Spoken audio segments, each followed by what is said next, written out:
Hello, and welcome to No Such Thing as a Bad Movie podcast. I'm April Atmansky, and I'm here today with... Justin DeClue. Wow, your voice is so smooth today, April. I know. She was putting on an extra voice today. Yeah, I don't know why.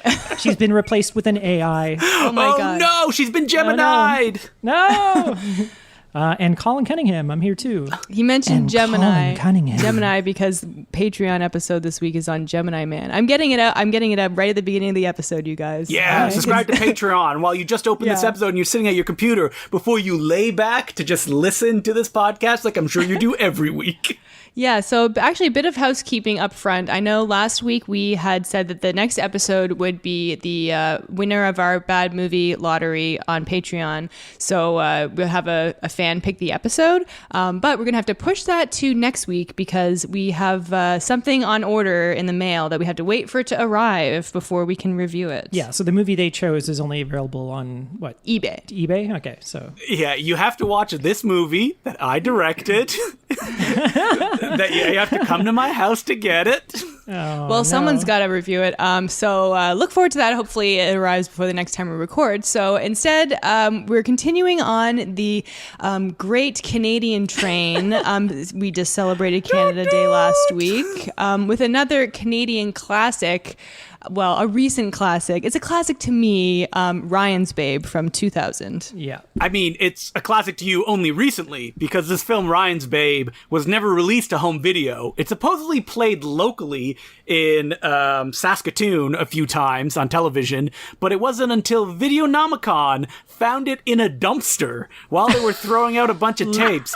Or maybe it was on a shelf. Like, it was somewhere hidden away. No, I think I'd read about it today, and they said they literally found it in a dumpster. Oh my God. I wonder if it was like the director's garbage bin. And they discovered this film that was made by usually a superintendent of a school who decided, hey, I can make a movie too. I have stories to tell, and I want to pack this picture with babes. Wait, so Ray Ramaya, PhD, we're reminded in the credits that he's a PhD. Is a superintendent at a school? Superintendent is like a high thing. He is. It's you're thinking of a janitor. Yeah, sorry, I'm thinking of janitor. Never mind. Superintendent Chalmers.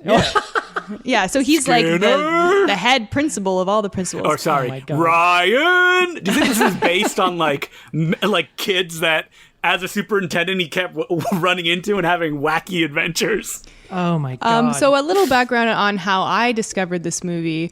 In a dumpster. We had mentioned it last week, but there's a local festival called What the Film Festival that Justin and our friend Peter run every year. And I think it was last year or 2 years ago. You, Justin, and Will did like a live Important Cinema Club episode at the What the Film Bazaar, which is just like where they have a bunch of tables set up where you can buy movies. And it was our friend Will Sloan who mentioned this movie. And I don't know what you guys were talking about. Maybe you were just talking about weird, bad Canadian movies. I think we each picked like 2 or 3 of our favorite like obscure Canadian films, and then we recommended them on stage. Yeah. So I was there, and I was like, that sounds like he gave a very brief synopsis. I was like, that sounds like something that I want to see. And so I bought a bunch of DVDs that day, but I bought that one. From my table? Yeah, it was from your table. This is a big grift that I have going. I do podcasts where I introduce it and then I sell it from my table to the people. You're like, Justin, what movie would you recommend? Oh, definitely Ryan's Babe. All right, come to my table. I'll sell it to you. $50. Available for $55 at my table. It was a bargain, but and then I actually forgot until we rewatched that What the Film Festival was supposed to do a screening of it this year. Yeah. And of course the festival got canceled, and then the Flophouse was going to come and do a show about Ryan's Babe. That would have been so good. Yeah, April brought it home, and I think you bought a couple of movies. I bought a bunch, and I think we all watched the other ones first. Yeah, and this was the last one, and then we watched it. And I loved it. Immediately, we're like, I have to bring this down to Milwaukee for the Red Letter Media guys, because I was going down soon. And like within a few months. So I'm like, okay, I'm going to save this, and I'm going to bring this down for Jay. I think they're going to really like this. And then one morning, every morning, I guess they released the new like Best of the Worst or whatever episodes. April was having a shower and Ryan's Babe. They were doing Ryan's Babe that episode, and I was like, "Holy shit!" And I called April like, and it was like when it first came out, so we were like, we didn't. Nobody was talking about this movie, No. so it was like a brand new thing. Yeah, I thought. And it even was though it's an gonna be old movie yeah. from like year 2000, even though it almost looks older than that. And then Colin Yeah. gave me a call, and he's like, "Justin, your finder's fee is in the mail." Yeah, So and like I texted Jay as soon as I saw that episode. I'm like, holy shit, you'll never believe. But April and I was going to bring this down to Milwaukee. And he's like, you've heard of Ryan's Babe? I'm yeah, like, yes. and the funny thing about this release of Ryan's Babe is the cover is very misleading, and that is why they watched it, because they make it look like a boner comedy, and it's not at all. It tries to be maybe, but it's not even a comedy, really. Well, it starts out like every boner comedy does, with an attempted rape and murder. Yeah, like a Miller's Crossing shot in Alberta. Exactly. Look into your Sorry, heart. not Alberta, Saskatchewan. Oh, gotta get my places straight. And Ryan's not even in this opening scene at all. This is so... I have so many notes. Well, okay, let me So just many open by notes. saying we might not be able to go through literally every scene because there's too many. There's too many locations, there's too many characters. It changes like every 2 seconds. So for you literal heads out there, or sorry, literary heads, this is like Tristram Shandy of Canadian hoser drama comedies. You know, there's a million asides. At one point, the main character is working at a hotel, and we're not sure how he got there. There's no logical flow from scene to scene, so it's why I had to take so many notes. It's Just like, to keep track. we're in this scene now. We're in this location. We're in this location, because you can't... It just seems like random scenes just sort of cobbled together into a movie. Yeah, exactly. I have to give credit to the YouTube show Good, Bad, or Bad, who also reviewed this months later. And they pointed out that this might be an adaptation of the Odyssey, but I don't know enough about that story to be able to go, okay, this scene is this scene is this. It's more vague than that. But like the crazy stalker girl is holding the Odyssey at one point. Ryan is reading the Odyssey throughout the movie as well. Oh, yeah. okay, that's interesting. So it's like a oh brother, where art thou? It's like situation. a guy goes on a crazy adventure while his lover is at home waiting for him. Not his lover. It's not his lover. No, Not at this all. is a crazy In person. this- Yeah, this is an insane person. I mean, this film, if you're not going to be generous, it seems to have some shaky politics when it comes to the female gender. Oh my God. It's very problematic, and like it's not like all women are evil, but it's just there's some real like unsavory things that happen in this movie, and it has a very odd perspective on the female gender. Did they cause trouble? That's basically it. Yeah. That's like the thesis. So the director is interviewed on the disc that the movie was released on, and he says that, you know, movies, usually it's a woman that gets into misadventures and has to be saved by a man. What if it was a man that just got into misadventures the entire time? So That was progressive. his summary of why he wrote Ryan's Babe. Jesus, but it seems like he's kind of saving all the women along the way. Yeah, he's helping people out everywhere he goes. He's killing some of them as well. He's killing them through sex. We'll get to that. my well, God. yeah, that's like at the very end. So this is Okay. a film that I believe it was shot in the 90s. It says 2000 on the back of the box, so maybe 2000. Who knows? Yeah, the fashions are very mid-90s. It looks like the to be 90s, yeah. generous. Yeah, shot Big on baggy film. clothes. Beautiful Saskatoon locations, and most importantly of all, completely dubbed. It's also 4:3. Like, Yes. I don't think that a widescreen version exists. Yeah, that's No. another thing. So yeah, if it was done in the 90s, it would have been. But even like early 2000s, HD wasn't. It wasn't that Standard, popular. standard. Yeah. It just looks like a television show. It looks like a Canadian television It does, show. yeah. So Like, maybe it was so done much. for that reason. But yeah, everybody is dubbed in the entire movie. The actor in an interview that I saw, he said that they didn't actually record any like on-set sound, so sometimes he didn't know what he was saying. So he would like watch the scene and be like, "I think this is what I have to say." Like, that explains watch out, a lot. my pants. Well, I'm guessing that like they had the script, but if they ever improv, like the scene where he wins the lottery ticket, question mark, he has no idea what he's saying, and it's really funny because People listening to this are like, "What are they talking about?" Exactly. I know. This is a very, very, it's almost an inexplicable movie because it's hard to believe that something with this weird tone and all of these weird things that happen, and yet it's fun. It's a funny movie. Well, So you want to just see what like- comes next. So just like Ryan Babe itself, let's jump back in time to where we God. started, which is a woman and a man. They're talking about something that we didn't see. Like, the woman seems rich, and she's like, "You've been my bodyguard this entire time." They get in a fight. He, like, rips her shirt open. They're in the woods. Yeah, they're in the woods too. And then she runs off onto the road. no, she and- shoots him in the stomach first. Yeah. Oh, yeah. And then Ryan pulls up, and she gets in his car. And She's like, drive, motherfucker. yeah, and she's like, "If I could kill my mother, I could kill you. Now drive." And this is like right into it. Like no opening credits. Like No. we start and it's like they're having this conversation. It starts so fast. Yeah. "Forgive me, Mama. I can't drive." Yeah, she keeps saying that, and you're thinking, Mama, forgive is me. this like did she kill her mother? She just shot this guy in the belly, so She's she's like a like, double murderer. "I'm Sally, but that's not my real name. Nothing is true in this movie." Yeah, and then they go to a flashback, don't they? Yeah. Well, then Ryan tells a little bit of his backstory. Yeah, I he think says Ryan it's all- says, "You've been having a bad day. Can't be as worse as my day." And it's like, no, it's worse than your day, Ryan.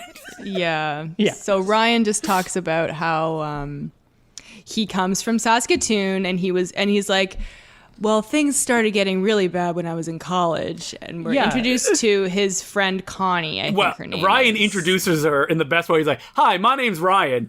I have a friend named Connie." And it's like, what? Yeah. And Connie is introduced as like a childhood friend, but we first see her like trying to butt in with Ryan and his girlfriend. And Yeah, at university / college, and then we flash back even more to them as children. to them as Yeah. children. So which is I gotta say confusing. right now, Ryan is such a huge jerk in this movie. Oh yeah, He's the big time. worst. No, he's affable. I mean, well, just like Connie says, she's like, "Why are you so polite and indifferent?" He's Because I'm a polite and indifferent. sociopath. Yeah. Exactly. But I he's have got no a killer emotions. smile, you know. Oh yeah, Doesn't- that smile, those pearly whites throughout this film. This guy, you know, he reminds me so much of Billy Zane for some reason. Oh, yeah, he kind of yeah, looks I like can him. see that. Yeah, He could be like Billy Zane's kid like brother less or something. successful brother, like Rod Zane Yeah, or something exactly. like that. I kind of like can looked see him it. up. It's Bill Levasseur was his name. Oh well, Bill Levasseur on the back of the DVD case it says The West Wing, and I checked. He played an aide in 2 episodes uncredited, so saying Yeah. that he was in The West Wing is very generous. Well, he's in Charmed, Melrose Place, The West Wing, and Love Boat: The Next Wave. But like Hey. all his credits are uncredited. So that means like person in background, or you know, he never showed up. So he entered those on his own on IMDb. Oh, definitely. Well, he's like a handsome guy, right? So that's probably why they put him in the background of things. In the interview, he says that he's done like a lot of commercials, like Coors Light commercials, and you know, modeling for calendars, I guess. I could see Yeah, that. back in the day. Now, you know, I'm sure he doesn't. Probably tells people he's like Billy Zane's cousin, Yeah. Well, he hey, agreed it's me, to- Brian Zane. Brian. He Zane. agreed to be on the DVD, so and I know that I have Yeah, I this did is probably watch his that biggest interview, movie, that's and why. he was like he is seemingly embarrassed by this. He's like, why is it like this? Why am I just smiling like an idiot into the his camera? biggest movie is a film that somebody found in a dumpster. Yeah, but he is the main character, and when you're a struggling actor, like that is something. you And know? he gets to bounce off so many people in this movie Oh, yeah. because, you know, in that flashback where he's turning down this woman who keeps stalking him, Connie, she decides to fake suicide herself. Yes. Which Yeah. sends her father into a drunken haze, and he grabs a shotgun and decides to kill Ryan. I love her father figure. Yeah, He's the father is very- like the Wild father's Bill. Yeah, he's introduced in like a bar in Saskatoon, like beating the shit out of somebody, and he has like a cut on his face that's bleeding. And then he hears about the whole daughter suicide thing. So he was already drunken in a drunken rage, and then he's even more angry. Yeah, but then you see her like being kind of wheeled in on a stretcher by her mom, and it's kind of revealed that she tried to commit suicide, and then he assumes that it's Ryan, or he finds a suicide note. Yeah, because she was like, Ryan, you did this to me, blah, blah, blah. Because it's the only way that she can get his attention. Right. And Ryan's like, what's going on? So Ryan, I think he jumps in a car and just hits the road. Well, he's outside reading Shakespeare with his friends and drinking beers. Yeah, as you do in Saskatoon. And Connie's father comes up with a literal shotgun. And is like, I'm going to blow his head up. And so then he runs away and he skips town. And the only reason, like, he's not even upset about Connie at all. Oh, no. He's upset because she said it was his fault, and Ryan he's like, now never people gets want to upset kill in me. this movie. He's just like a stone, smiling face as he plunges the knife into your gut. He might be a little bit dumb as well. He's a go with the flow guy. Yeah, he's a big Dave Matthews fan, I would say. I can feel. Do you that. think he even knows about Connie? Ooh, I don't know. Yeah, maybe the dad just showed up. Oh, he talks to some people on the phone, but he doesn't have to worry because when you watch the movie the first time, you're like, oh, I guess Wild Bill will chase him throughout the movie. Nope. Doesn't come up again. Yeah, and what's weird is that it starts off with this very strange structure of in media res, and then we go back, and then we go back again, and then we go forward. It doesn't do that again. It's just forward, but we keep cutting back to Saskatoon and Connie constantly throughout this movie as she slowly gets over him, I guess. No, she doesn't get over him. She decides that she's going to admit that she faked the suicide and apologize to Ryan's mom. And she's like pining for him. And this is throughout the whole movie while he's having misadventures. Yeah, this is like the B story, the subplot. But first of all, like the hitchhiker that murdered her mom, murdered her security guard. Like the Rich Harris, I guess? I guess we kind of like flash forward from the two flashbacks to them at a diner, and she basically, she's on the news, whatever. Yeah. So basically somebody else had killed the mom, so whatever. And then she just gets on a flight and takes off, and her we name is never see her again. Never see her again. Like, why didn't we just start the movie with the flashback or just with Ryan? Like, should have done it in order. Right? Yeah, why did we started even need with a bang, Colin? You needed to an grab attempted the audience. murder and rape? Yeah, or it should have started with him in his car driving, and then maybe you're wondering how I got like this. But no, we start on this hey, person. Everything freezes. Like, you're probably wondering how I got here. Oh, Sonic the Hedgehog. We start you on this rascal. person we don't know. They could have just started with them as kids or something like that. Yeah. It's so bizarre why we needed this whole scene at the beginning that has no effect on anything. So we didn't point out that there is like some amazing like Canadian alt rock in this movie. It's like, you can't walk right out of here. That plays like over and over and over throughout the movie. Yeah, it's very literal and on the nose. Isn't there a song where he's like, you can love another man? Yeah. That's the only song I remember. Well, other than the theme song, which plays a bajillion times at different tempos. Bum, bum, bum, bum, bum, bum, bum, bum, and it's so catchy. You'll get it in your head. Well, this has also very dramatic library music, like da na na na na, like big orchestral cues that they probably got for nothing that they layer all over this picture. Oh yeah. But they got to do what they can to make it more exciting, just like a Phobe, What are you talking about? This movie is so exciting. It's like right into the very next scene. Ryan is driving down the road. So this is like a road trip comedy. He's going, I don't know where he's going. He doesn't know where he's going. I think he's going to Calgary, but then he's like, I'm going south. And I think he goes to Las Vegas. How far is that from Saskatoon? He ends up in Arizona. Yeah, he ends up in Phoenix, which we'll get to, and then Las Vegas. But yeah, I think his plan was he's like, I'm going to go stay with my friend in Calgary. But he ends up going to the States, and we see a sign now leaving Canada, and he gets his car kind of stolen by a No, couple. somebody buys it from him. Yeah. He sees a couple on the side of the road. It's a guy with a flat, and he kind of pulls over, being the nice guy that he is. And this is like, a running theme in this movie. His niceness gets him in all sorts of trouble, wacky shenanigans. Hey, what's your name? My name's Ryan. I go to college. Well, that scene is really bizarre because, and this is all this weird dubbing, but this woman is like, I don't want this car. I don't like this color green. And it is not green in any way, name, Well, she shape, also or form. says, like, the car is haunted and bad luck. Yeah, but the point is, it's a turquoise car. It's not green. Yeah, it's kind of like slightly more green than Ryan's car. It's like the same color. It's whatever. Slightly different, but It doesn't matter because Ryan sells the car to them and then hears on the radio, and the radio is like Ryan's sidekick throughout the movie because it's constantly delivering exposition. That and televisions that are in bars also tell him exactly what information he needs.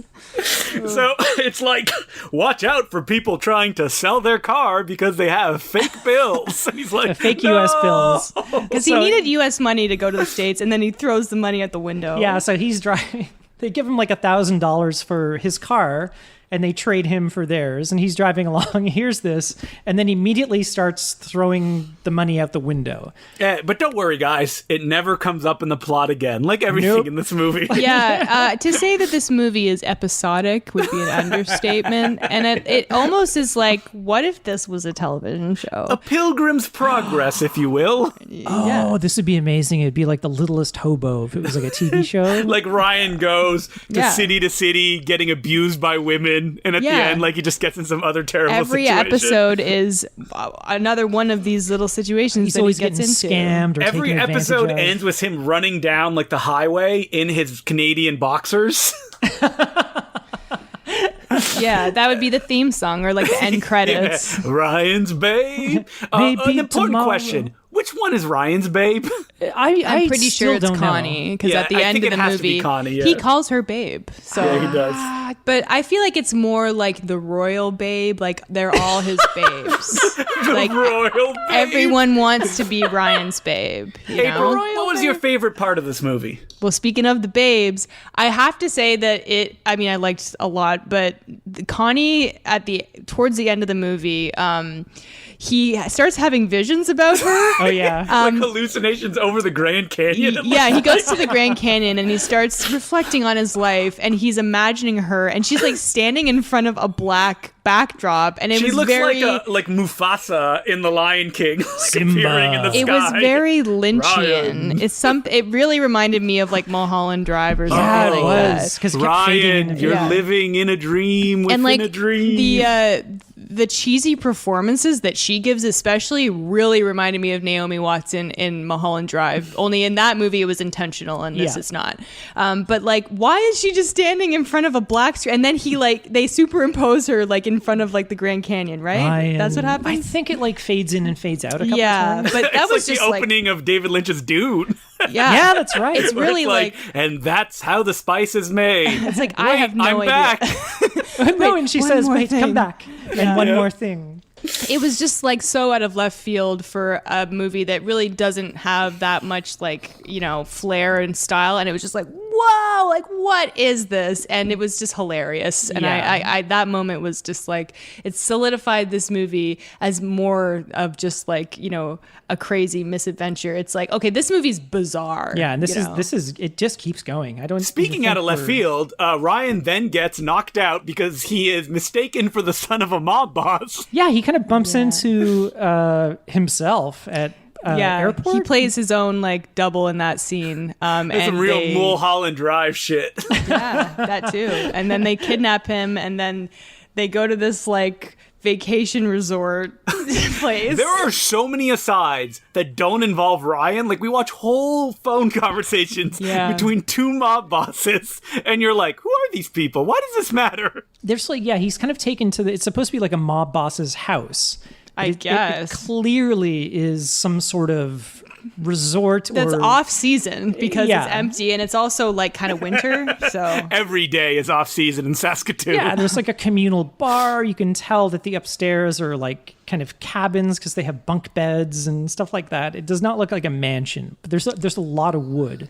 And this is when we meet Shakespeare, the God. weird mob goon who likes to recite Shakespeare on, and it's really annoying. We meet him briefly, and then Ryan escapes, and we never hear of this plot line again, like all of the plot lines in this movie. Yeah, I felt like this one lasted a little longer. There's a lot of, Yeah. I mean, we'll get to this, but there's an extended sequence of him using the bathroom. There's 2 sequences of him using the bathroom.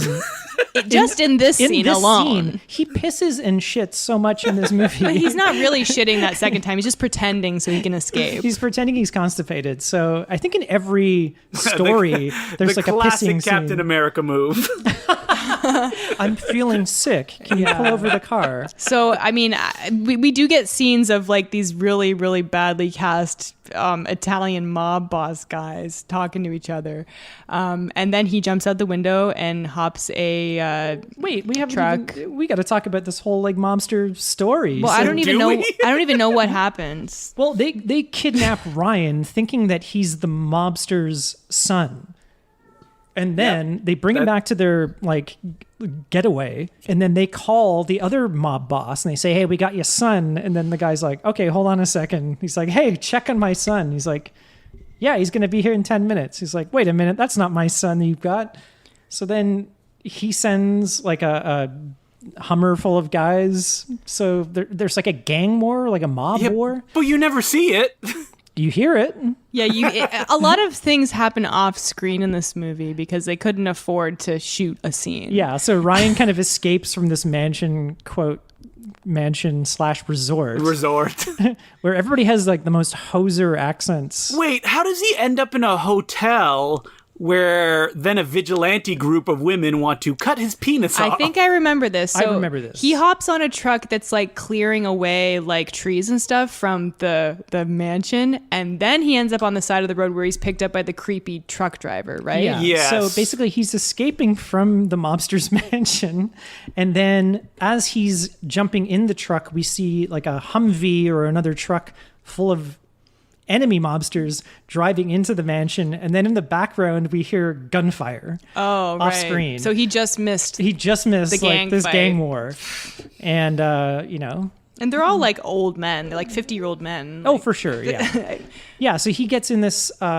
truck or like a tree clearing truck, runs away again, gets picked up by this truck driver. Who's acting really creepy and is really acting like he thinks that Ryan is a gay prostitute and he wants to solicit him, to the point where he actually drugs Ryan. And then he's talking to someone on the phone and we don't know why and we don't know what. And then whoever is on the phone basically says like, stop playing around and come here. Like, leave this guy alone. So then he's like, hey, Ryan, go to this diner, talk to Mike. He'll sort you out. He'll hook you up with Yeah. a job or something, but it's like he's in this truck. This is like a 2-minute scene. This is like something from like Breakdown or something. Like he gives him a sweater. He's like, "Hey, you cold? Like take the sweater. Don't keep it." Then he gives him clearly, booze, like creeping on him. drugged booze. So then Ryan falls asleep, and then he's talking to this guy who we never see on the other end of the phone. But then he's using code like, the baby's asleep. Yeah, what is up I'm like, with that? oh my God, like what is going on?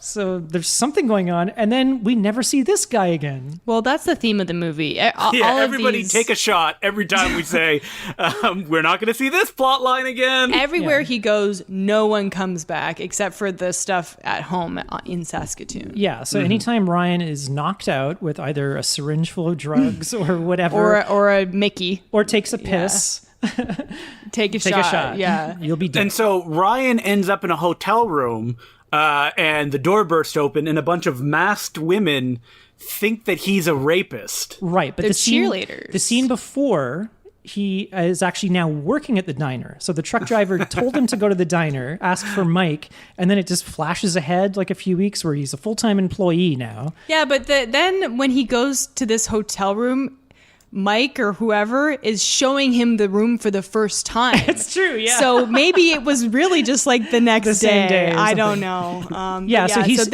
these women recognize him in the diner. Yeah, and they're like, he's serving them. yeah, and they're like, "Whoa, that's the guy that raped Tina or whatever." And so they show up in their cheerleading costumes, and I think this is a reference to the sirens in the Odyssey, like three okay. women doing something. I guess it's like in Oh Brother Where Art Thou, there's the singing sirens that lure them down to the river. I think. And then they knock him out. They drug him again, right? Yeah, they do. And they're like, we're going to cut his dick off and hang it from the ceiling so when he wakes up, he's staring at it. Oh, if I had a nickel. Plan. Good plan. Every time somebody told me that. But thankfully, the woman that was unfortunately sexually assaulted comes in and she's like, this is not the guy. Let's drug him and leave him in a bathroom. Oh yeah, that's right. No, and then they're like, no, let's drive him to the state lines. They and say then, the mountains. Yeah, Let's drive him to the mountains and leave Wait, him where there. does he end up? Where does he wake up in a bathroom? He wakes up the very next scene, so they apparently tape his mouth shut, drive him to the mountains, and leave him And he comes in a bathroom. to, and he's in like Arizona, right? I think it's like a women's bathroom. Yeah, it is. 'Cause that's the whole joke. Is he's like, no! So then, We're getting very granular here. I think maybe we need to. Yeah, we don't need to. That's speed what I'm saying. things up. We don't need to go with literally the details of every scene because it's so complicated. Because we can skip ahead that, like, Ryan falls in love with an escort, Yeah. and they have a long love affair. Yeah, out of all of the scenes, this one takes a little bit longer. what about the Canadian he meets at the gas station? I don't remember the Canadian he meets at his gas he station. just- He's in the a very fellow next scene. Canadian, and then he hooks him up with a job at a hotel, and just that's says- where he meets the Yeah, he walks by and the guy's wearing a Canadian pin, and he says, "Hey, Oh, are he's you like, Canadian?" Canada. He goes, "I'm from Saskatoon." Me too. All Canadians everywhere, and especially not in Canada, recognize each other, and then they want to help each other out because we're just Yeah, so we nice. have blood debts. We have to do it under penalty of the Queen, who will destroy us. So Ryan starts a relationship with an escort as he's working at this hotel, seemingly as a desk clerk and a waiter at the same time. He's doing a lot of stuff. He's like in a suit, but then he's also like at the front desk, but then he's also serving drinks, and then the whole How lottery long has ticket Ryan thing been happened. gone at this point? I'd say like 17 years. yeah, 6 months, a year. I think it's supposed to be a month, but like we keep cutting back to the home stuff, and like I think it's only supposed to be a few weeks actually, but it's just like It'd be oh my God. yeah, it'd be really funny if he just like he keeps getting more gray and his beard is growing. And like he's really old. every like scene that we're talking about here are all like melodrama.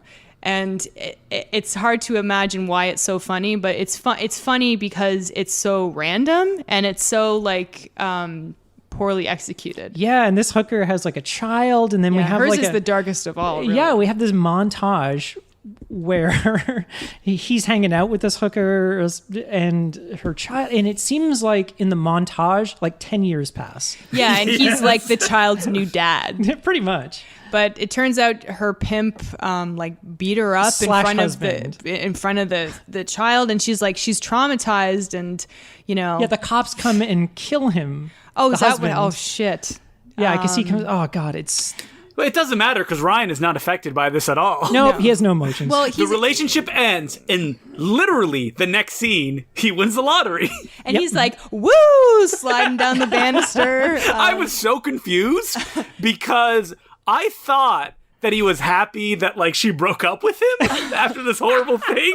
Because he can barely get out the words to describe what is happening in the scene, because this is the scene that they didn't have lines for. Yeah. And so, Woo! I won the lottery. if he No, won he- the What's funny about lottery- that, his boss is like, "Come and see me," and you see them walk into the office, and Yeah. then nothing. It's just the no, next he's going scene. like woo, and he's reading the newspaper, and then he drops it, and it says like prostitute commits suicide. God.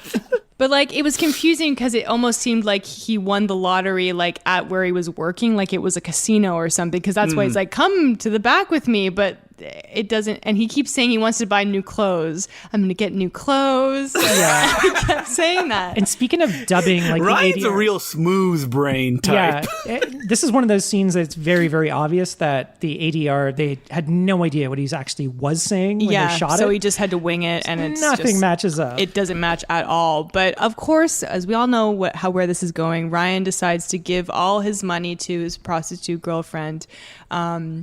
Because he was affected by the story, even though he didn't really show it. He's Canadian.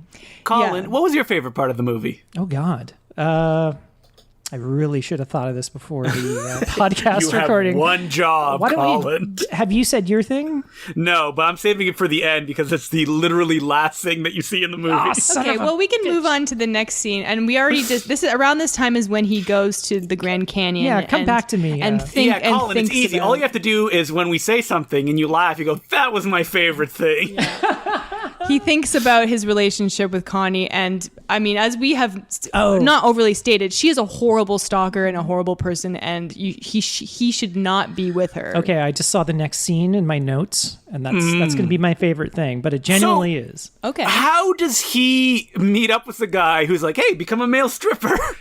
Oh, God. Just on the road, like, he stops off for a drink, and his whole life changed. Yeah, so he ends up in Vegas. We cut to him in Vegas after he wins the lottery. He leaves the prostitute with the money, and then we just sort of see him at a bar on his own drinking. He's really drunk, and he's talking to the bartender. And there's no one else in the bar, no. which is weird. Yeah, it's everybody's gone, and he's like, "I'll have another one," and the bartender's like, "Well, you've had enough, buddy." He's like, "Just give me another one." He's like, "Hey, he's like, don't drive. I got a great gig tonight. Do you want to come help out?" It's like, you want to make some money. And he's like, "Okay, sure." He's drunk and happy. He's drunk and happy, as he always is. But then, it turns out to be a stripper gig at some stagette that's happening in the bachelorette party that's happening at that bar later that night. But another surreal scene that happens is when he meets the old woman in the hallway, remember? Right, yeah. And she's some like old debutante who was married to a famous football player. That's right. And she imagines him as a football player. And they show it with the dreamy, like, soap opera fuzzy lens. I love it. The haze filter. It's got like a light behind him as well, and he's like, "Hello, nice to meet you." And she like calls him by her like husband's name too. But we can't skip the fact that we watch a long, long dancing sequence. Yeah. Is it dancing? Is it stripping? Is it karate? Who knows? Hey, all three. This is my if you favorite do it in thing. a cowboy hat, it's whatever you want it to be. No, I'm talking about the karate stripping. Slash kind of breakdancing too. He kind of goes into some breakdancing, but this is Doesn't he like hang from the ceiling and he's like, "Yeah"? Ryan does. I don't not think the karate guy does. Not the karate guy. Okay. Yeah, the karate guy's doing all sorts of things. It's pretty cool. This whole sequence is really funny, I think. Karate stripper? I don't think that's ever been done. Yeah, April's like, this can't be a thing. I'm like, come on. I don't want to sound like pretentious, but I feel like if you were a real martial artist, that would be disrespectful. No to way. Wear your gi and your belt and like pulling it off and do because he's doing real April's moves. like, "How dare you? Yeah, you are expelled." I'm telling you, if you showed that I need this money to feed my family. Yeah, there must be April. there's like an emergency line, like a snitch line you can call. April's like running to the phone. I'm just saying, if you were at a dojo and they found out that you were doing that with your official like gi and everything, you would probably get kicked out or at least get like a stern talking to. How dare you? We can only get sponsorship from wing places and I don't know, bars. You look But like male Long stripping? Duck Dong that I saw at that strip club the other night. Yeah, how dare you? How dare you? Wait, what were you doing at the strip club? Nothing. Hey, watch out, man. We got Aprils around here. They like to spot us and snitch. Well, I mean, it goes to show you that these first two strippers would probably never be male strippers. They look nothing like male strippers, but no wonder he wanted to get Ryan in there because he's an actual like male model, Well, he's like the handsome guy with the good body. The karate guy's a little scrawny. He's a little scrawny, but he's got some moves. He's got like this guy Anyone looks like can be a stripper unless you do karate. In that case, don't you even dare. You can be a stripper, just don't wear your official uniform. That's all I'm saying. Yeah, the second guy is the bartender / DJ that hooks Ryan up with the job, and this guy is like a freaking juggalo with no makeup. He does. Or like a Gamergator or something. Yeah, he does. He looks like he's got like spiky blonde hair and he's very pear-shaped. Wasn't he wearing like silly glasses too? he's a little out of shape. April calls any prescription glasses that aren't sunglasses silly glasses. I think that they were funny frames, but I could be wrong. They could just be, maybe they were the style at the time. Like Groucho glasses? Like there's a nose and like eyebrows? This guy is so out of shape, but he's dancing and cannot dance to save his life, but he's dancing like he's God's gift to women. And the women love They it. are going They crazy. love it. April was so angry during this scene because she's like, they would not be laughing at this or cheering. Oh, I thought she's angry because she's like, I wish I was there. How did I miss No, this? she's like, nobody would be clapping for this. Well, they all look like the director told them, just love this whole thing. You love it, everything, you know. And it's like, maybe Ryan, but not these other two guys. Ryan, probably. for sure. He's the only one who actually looks like he's a stripper. Yeah. Probably was. Again, strippers come in all shapes and sizes, guys. Yeah. Yeah, that's true. But I mean, the big moment is when he pulls his pants. Ryan pulls his pants down, and he's got the Canadian flag on his boxers. He gets a lady to pull his I pants hope you guys down. took your hats off and stood up when it happened. Oh, I did. I put my hand over my heart and I sang the whole. And that's, I of sang the course, entire national anthem in French. Yeah, in French and in English. Yeah. That's Ryan on the front cover of the DVD. So it's his iconic look. Yeah, there's like this sort of His iron. iconic look, the one we have on the $5 bill. Yeah, get all those genocide people off our money and racists and replace it with Ryan. Ryan, yeah. in a boxer with a big Canadian flag on it. Put that on the affable $50 bill. sociopath. Yeah. Yeah, so he's like, there's like an iron girder that kind of goes across the dance floor, and he kind of grabs onto it and hangs. First of all, he's acting like he's drunk. He never stopped drinking, I guess, from earlier. He's such a terrible drunk actor. He's also wearing socks and he's sliding He's wearing all over socks, the place. he's It's sliding. And while weird. this is happening, we see previously the old lady was kicked out of the stagette because the girl who's getting married was the daughter of the old lady's husband the football player. who died.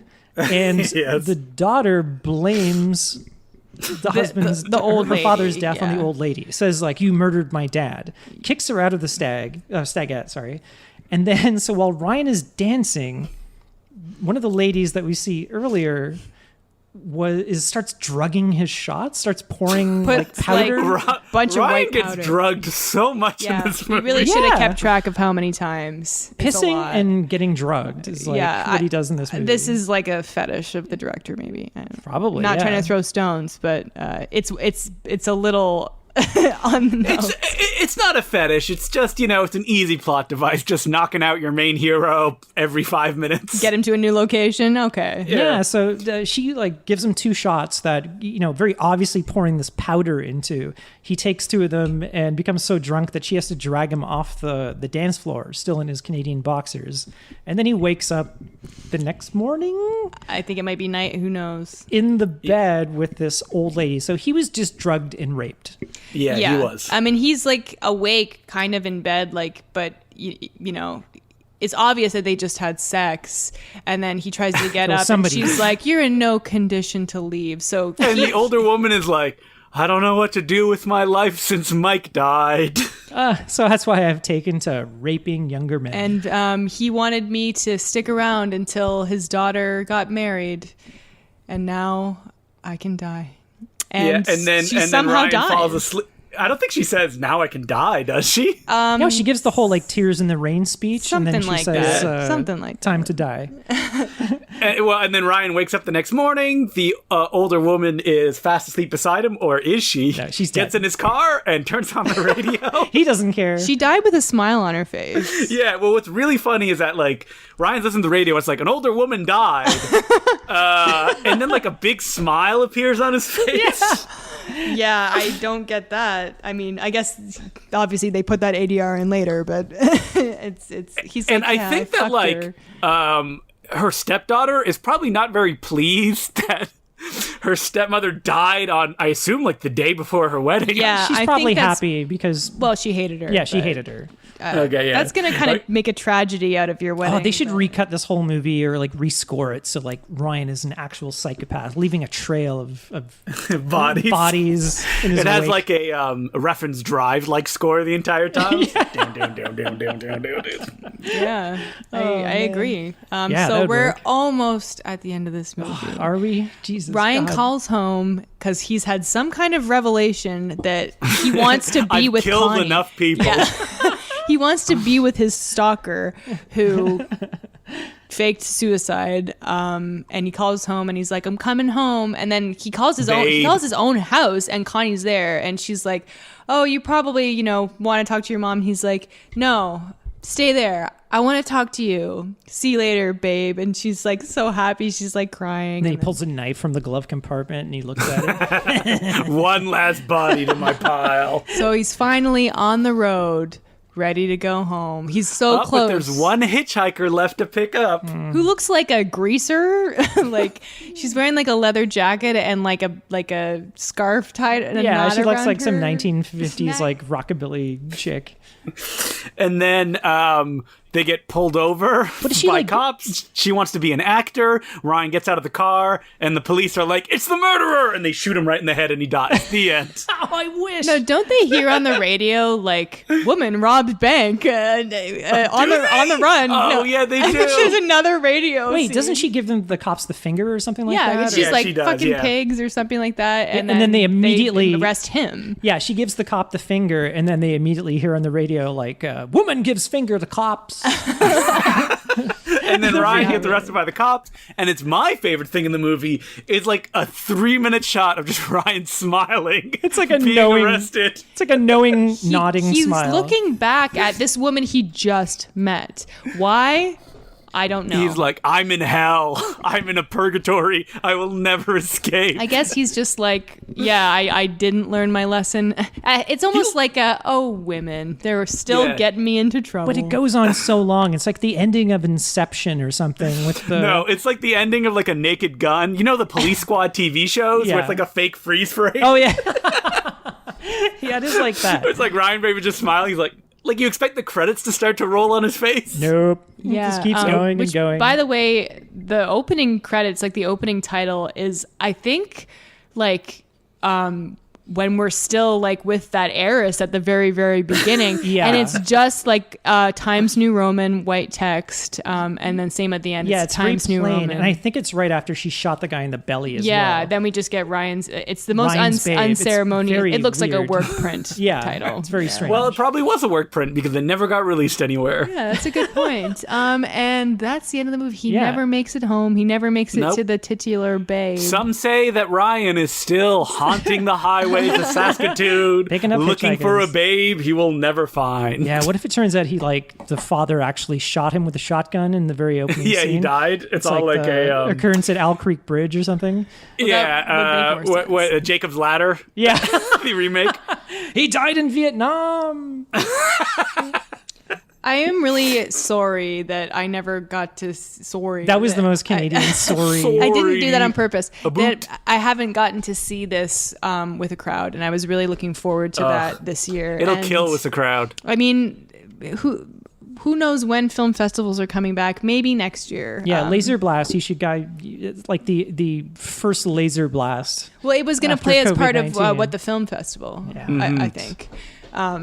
And I had bought my all access pass and everything. Oh man. But someday. No someday. refunds, April. Sorry. No, that's okay. No, she got her money back, ladies and gentlemen. What is this, South by Southwest? Yeah, and what the film fest was like happening in April actually, so it was like right like when Yeah. Corona was. I like, remember at its having a worst. conversation with Peter. I was like, I don't think this is going to happen. And he was like, it's 2 weeks away. This will be done by then, right? I was Oh, like, no. Isn't that what we all said? Yeah. But as No, we not me. said, Videonomicon is distributing this DVD. I think it's like less than $20 or something. You can buy it straight from their website. I don't think it's streaming anywhere. But I think so. like I said, it's not an expensive DVD, and this movie is totally worth owning. It's a lot of fun, and it's what I also like about it is that most of these bad movies in the genre of, so bad they're good movies, action movies, horror movies, sci-fi movies, this is none of those things.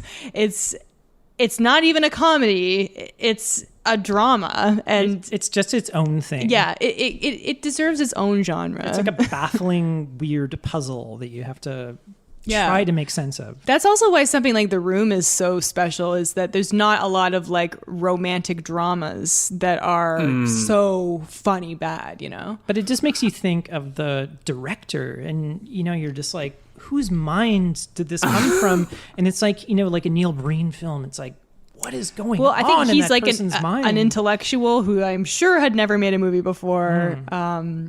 Maybe never. But he since. did make a second movie because it's on the DVD. Oh my God. The whole movie? Yeah, the whole movie. Whoa. Well, we have the DVD, so maybe we should watch it. I should recommend, if you order this from Videonomicon, you should also pick up Science Crazed, which they put out on DVD, and Ogroff the Mad Mutilator, which, oh boy. I've heard of that one. I feel like this one will appear on this podcast probably sooner rather than later. What, the Mad Mutilator?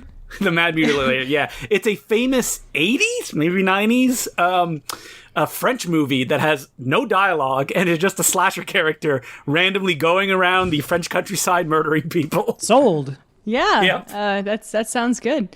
So if you want to donate to the Patreon, we're on patreon.com/No Such Thing as a Bad Movie. As we mentioned way back at the beginning of this podcast, our bonus episode coming out next week is on Gemini Man, starring Will Smith. And Will Smith. Will Smith and Will Smith. And... Spoiler. One of us love the movie. Spoiler. Who is it? You'll have to listen to find out. And we got through the entire podcast without saying the joke, I'm seeing double for Will Smith. Oh my God! Oh, what a wasted opportunity. God damn I feel it. like April was like clutching her chair arms the entire time, waiting for me or Colin to say I'll it. put it in the description of can the we just video. like record a separate part guys, after you this? say Wait, it I'll do it now. I'm seeing double for Will Smith. No, And man. just slide that right I'm seeing in. triple. 9 Will We Smiths. say it like every episode. Because there is one point where there are 3 of them. Spoilers. Hey, spoilers. And if you if you are on the $5 level, you get the bonus episode every 2 weeks, and if you're on the $2 level or up, you will be part of the draw to pick the next episode. As we mentioned, should be next episode is our listener request winner, so look forward to that. And if you want to email us, we're at nosuchthingasabadmovie@gmail.com, and if you want to tweet at us, we're at nosuchthingpod, and my Twitter and Instagram and Letterboxd is at April Atmansky. My letterbox is at Justin Decloux, DECLOUX. You can follow me on Twitter at DeclouxJ, or listen to me every week on the Important Cinema Club or the Bay Street Video Podcast. Yes, I have 3 podcasts. So many! God. I'm seeing double 3 podcasts. Okay. No, I'm seeing double 6 podcasts. I gotta do math. You can follow me on Twitter, Sergeant Zima, SGTZIMA, and I think it's the same on Letterboxd. Yes, that's great. Well, happy Canada Day, by the way, you guys. There's some great, really tons of great movies, good and bad, that have come out of Canada. So I'm happy that we got to at least celebrate 2 of the smaller and definitely lesser known ones with Phobe, the Xenophobic Experiments, and Ryan's Babe. Hey, Ryan's Babe was on Red Letter Media, man. This has got exposure. Yeah, but like it's really not like... It's not popular. It isn't. It's not like everyone. It's not like The Room, No. And yeah, that's it for this week's Stay Safe and Stay Canadian. I'm April Atmansky. I'm Justin Decloux. And I'm Colin Cunningham. And remember, there's no such thing as a bad movie. Wow, is that the April AI again? Yeah, where'd April go? Oh, She's no. gone. Hire me for your voiceovers. I could redub a whole movie like on Ryan's Babe.